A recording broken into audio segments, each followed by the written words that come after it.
Alright guys, so I have an interesting video today. I'm putting everything away, so if the apartment looks like a mess, it's because it is. Anyways, I'm going to go through ice fishing stuff, and you're saying, Matt, it's March. Why are we going through ice fishing stuff? One very important reason. That very important reason is the stuff's on sale right now. So my plan is to go through 3 different levels of ice fishing stuff. So very much entry level, kind of an intermediate level, and then I don't have a lot of the high-end level stuff, but we'll go into it because I've fished with it now before as well. So we'll start off with very beginner, and then we'll go to intermediate, and then we'll cover some of the high-end stuff. All right, here we go. So first off, when you're ice fishing, you got to get through the ice to access the fish. So, and by the way, ice fishing is kind of a weird thing. It's not necessarily, there's levels in between, but there's always going to be necessities. So the beginner's level is going to be what you absolutely need to go ice fishing. And I'm going to go through that right now. So the first thing you're going to need, careful, it's sharp. You need an ice auger. This is a very simple Mora 6-inch ice auger with replaceable blades. It's worked incredibly well for me. I've had it for 5 years and I've replaced the blades once.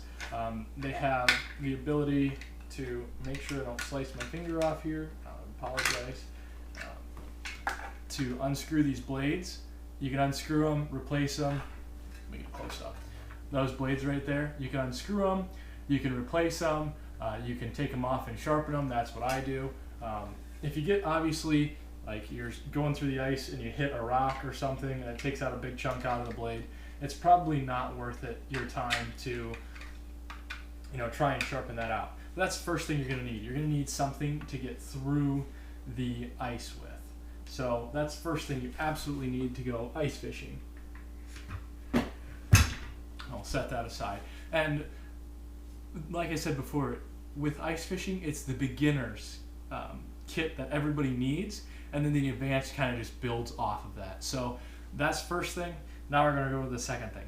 The second thing that you need is poles.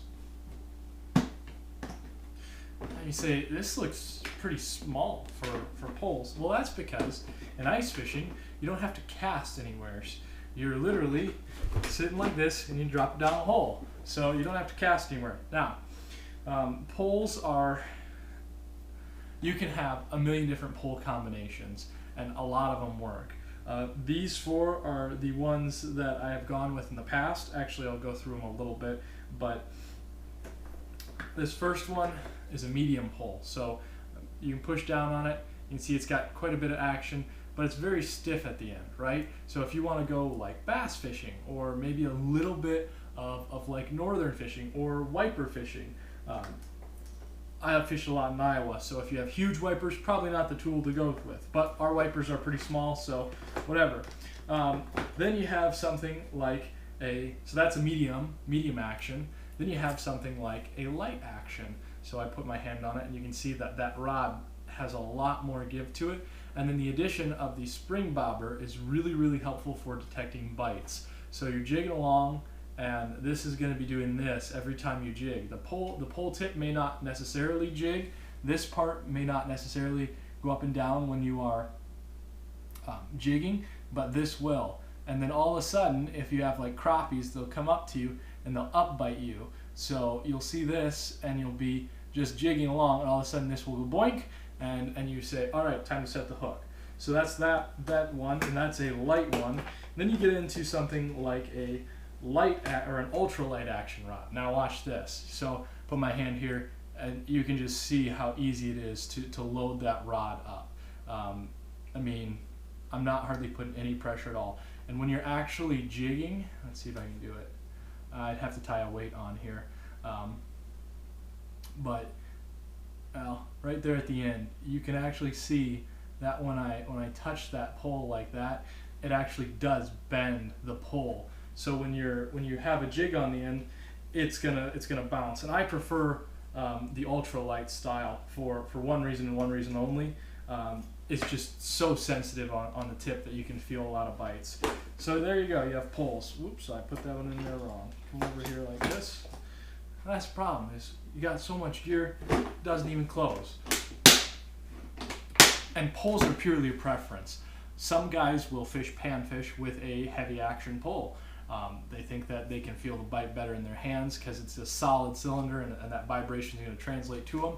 I happen to be the exact opposite of that. I fish with an ultralight pretty much all the time. So poles are a necessity. The nicety on this is obviously a case. A lot of guys fish with a bucket, and they throw their fish and their poles all in the bucket and they sit on top of it. Absolutely fine. It's just where you want to be.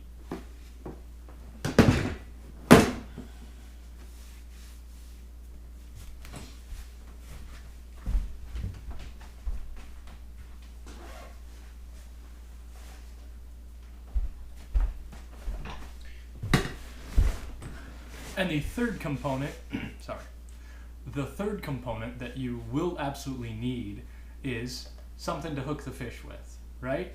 So this can come in many shapes and sizes. This is obviously extensive for panfish. Obviously, if I wanted to go for bigger stuff, we'd have bigger hooks, but you can see they're all in there. And there's one key thing to this. These are all tungsten. Why do you use tungsten? Is because it is, 1.5 times heavier than lead, and what that means is the jig will drop down faster, or depending on how you look at it, a jig like this size, I know it's tiny and you can't hardly see it, weighs 1.5 that of its lead counterpart.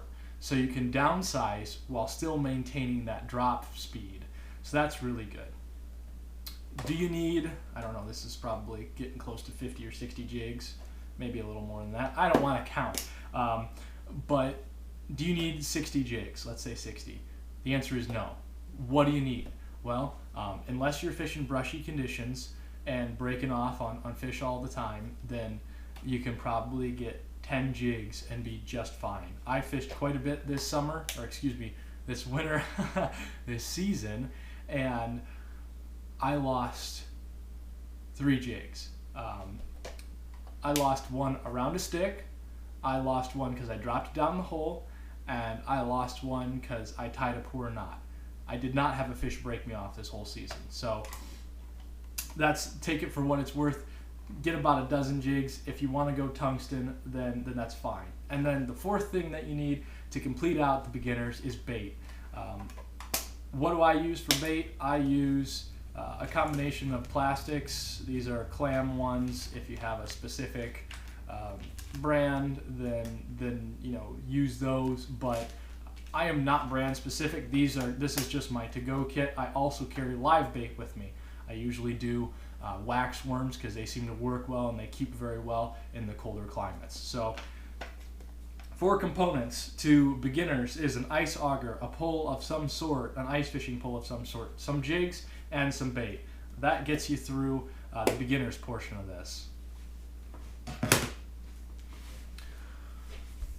So what does the advanced look like? Well, I'm sitting on it right now. So I've been ice fishing, heavily ice fishing, I should say, for 5 years. And what I found is you can spend a lot of time on the ice fishing blind and you can catch fish.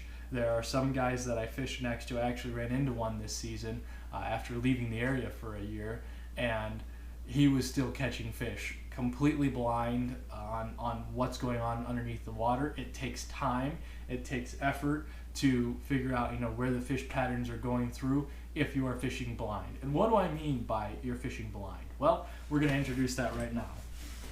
Get off my butt. One of these bad boys. Oh, well, what is one of these bad boys?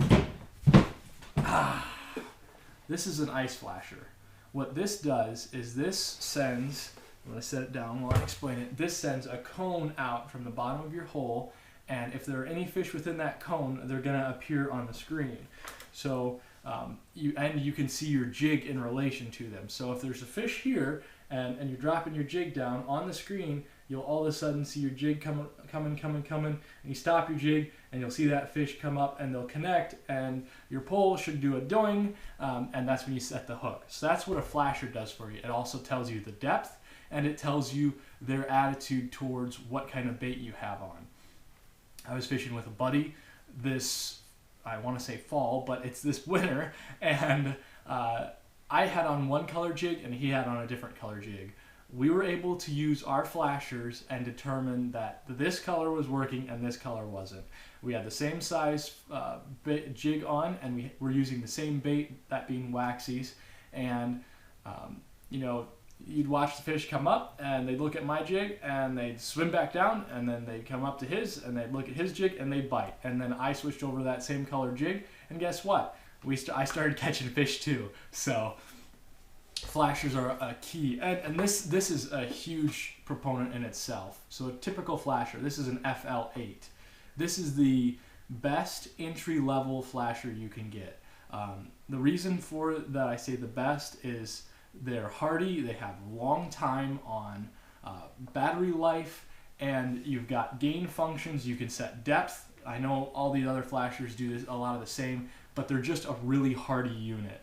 I've had a flasher like this for about 4 years, and I think this is the newer one. Anyways, I bought a second one because I often fish with a buddy, and lo and behold, somebody always forgets a flasher, or you're fishing with someone who doesn't have a flasher. Well, it's no fun if you're catching fish using a flasher and your buddy's not. So you end up buying 2 flashers. No big deal there. But flashers that's the entry level one. You can go all the way up to like an FL28, which is an awesome unit. But for me, fishing in 15 to 20 feet of water for panfish, it's just really not needed for me anyways. But a flasher is almost a must, and this is intermediate. So you got a flasher. All right, so you can see and find fish easier than with fishing blind. So you got that out of the way. So you add that to the list, and then you have something like I'm sitting in, which is a shack. Shacks, once again, come in all shapes and sizes. This is an intermediate level shack. Actually, it's a beginner level shack. An intermediate one would be, it's got quilting on it, but and I've actually got 2 shacks here. So you're like, what do you mean? You're just sitting in a little flip over. So the flip over shack, it's redeeming quality. This is a Spud Bar. If you have to use it, means you're on too thin of ice, and you should probably be thinking about open water fishing. Anyways, you flip this buddy over, and I'm not going to hit you in the face with it. I might, but you flip him over, and you can see I'm getting to be enveloped into. Ooh, there's something on there that's heavy. Anyways, you can see that I'm getting enveloped into the shack, and what this does for you is this blocks you out of the wind, is number one, and it keeps you warmer because it does have a little bit of heating quality to it. So that's shack number 1. That's a single flip over shack. They come in, single, double, triple person shacks, and that's a whole video in itself. And then you have a different style shack, which is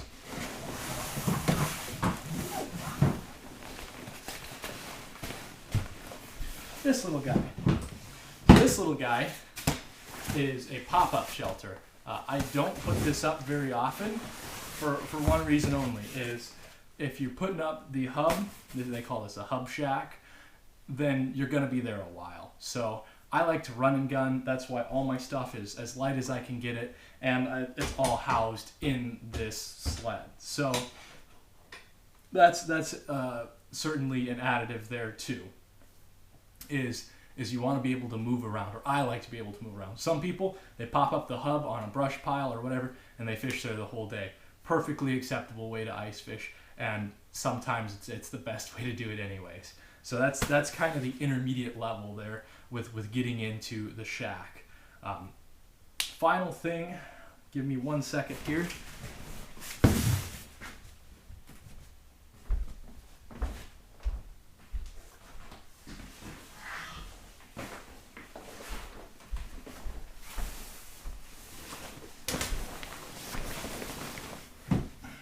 see if I can display this all right, is an ice suit of some sort in the intermediate level.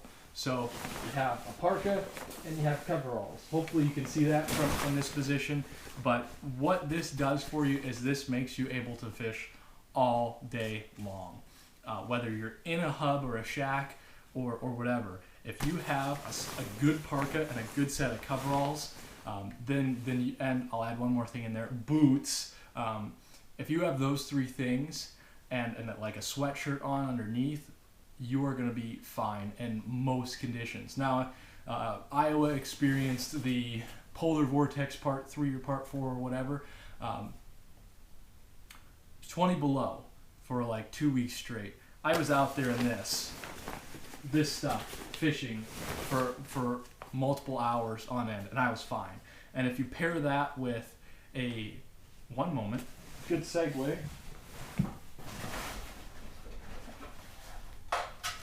Heating element of some sort. I got this because I took my nephew fishing during that time, but you put this with a heating element, and guess what? You can be out there all dang day and be roasty toasty, taking off clothes, and because you're so warm. So that's kind of the intermediate. Now, I don't have any of the top end gear. And what is the top end gear? So this is your flasher plus other fish finder. So what does that mean? That means like Garmin Panoptix Live Scope and Lowrance Live Target. Those are two of them that are on the market right now, and they are kicking butt. You turn the transducer and you can search 100 feet around. With a flasher, they have a single cone that shoots straight down.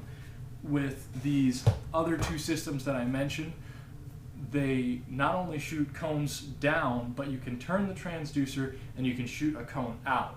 So you can find the drop-offs, you can find structure, you can find brush piles, and you can find floating schools of fish and be drilling 1/10 as many holes. So I have fished with the technology before. I have a buddy who had it, and I'm blown away by it. I gotta save the pennies and rub them together until they multiply to buy one, but it was an awesome experience, and that's how you move up into that next echelon. The other thing that you can do is you can upgrade all of these portions in between. This is not a floating parka. This is not like a life suit. I know Striker Ice has a life jacket built into it, so you can up to that makes you more safe there. You can go with a quilted or insulated shack rather than just a windbreaker shack per se. You can go with a insulated hub, and of course your auger systems. You can upgrade all those, but for most of us, a simple auger. Actually, that's also a good point. I left one thing out in the intermediate is I use a 18-volt drill and an adapter, a chuck adapter, to drill most of my holes. Now, if we're drilling 100 holes a day, then my drill dies and I got to do it by hand. But that's okay. That's part of the process, right? So that is ice fishing gear in essence. And once again, why am I talking about this? It's March. It's because all this stuff is going on sale from now until the end of the next week, and then they shove it all in the back. So that's what you got to get a hold of. You got to say, what do I need to complete out one of these levels? So for me, I am sitting actually about the middle of the intermediate tier. I have clothes, I have shelters, I have a flasher, I have an auger, and I have poles, and I have jigs. So, and I've got a little heater now that I use too when I take my nephews along. And they seem to enjoy being warm too. So I'm kind of in that middle of that tier, but nothing that I have is necessarily outrageously expensive priced. I have all the stuff, it's just entry-level stuff. If that makes any sense at all, I will be shocked. But ice fishing is purely a game of preference. Some guys will never ever go to a live scope and they'll stick with a unit like this forever. Other guys will say, I got a live scope, or I got a live target, or a hummingbird, like a Helix 7 or Helix 8, I will never go back to it. And that's totally fine. You have to find out your preferences in it. So look for your ice stuff to come on sale over the next week, because I've been picking up I picked up like 20 jigs for half price. So they're going on sale now. So watch for them and get out there and get some gear. All right, that's a long enough video. Thank you all. Take care.